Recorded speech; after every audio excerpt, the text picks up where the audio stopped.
November 11th, November 24th, New Style. The memory of the Blessed Maximus, the Fool for Christ, the Wonderworker of Moscow.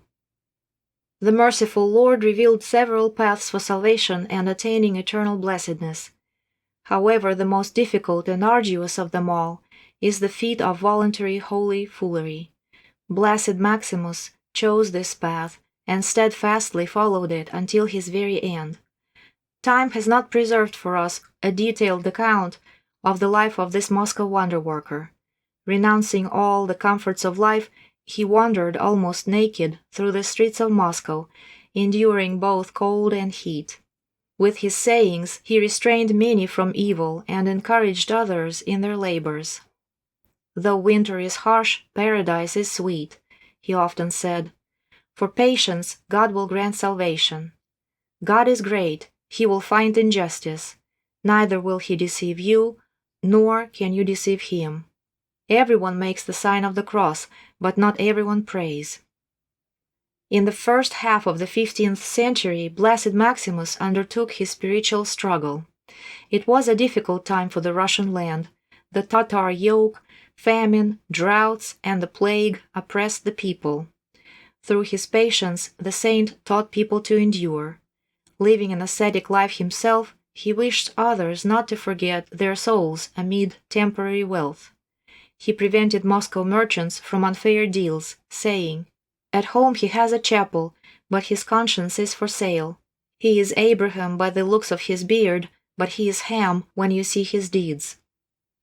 After such struggles, Blessed Maximus reposed on November 11, 1433, and was buried near the church of St. Boris and Gleb on Varvarskaya Street.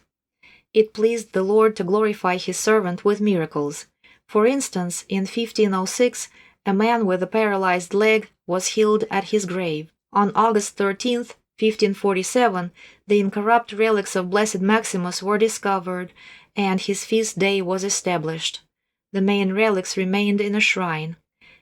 Devout worshippers of the memory of the saint built a chapel above Blessed Maximus of Moscow's relics, in honor of Saint Maximus the Confessor.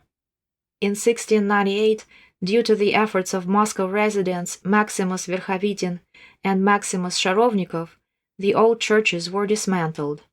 During this process, a stone that fell from the wall revealed a great treasure, the healing relics of Blessed Maximus.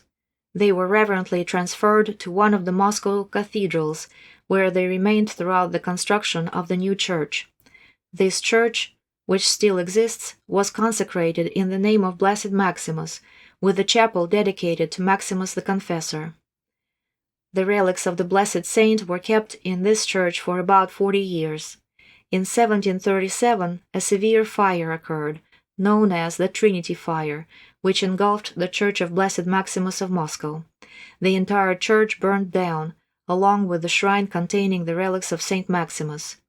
The surviving parts of the saint's relics were reverently collected and transferred to this church in 1768. Here, to this day, rest the relics of Saint Maximus, granting healings to the glory of the Lord. Amen.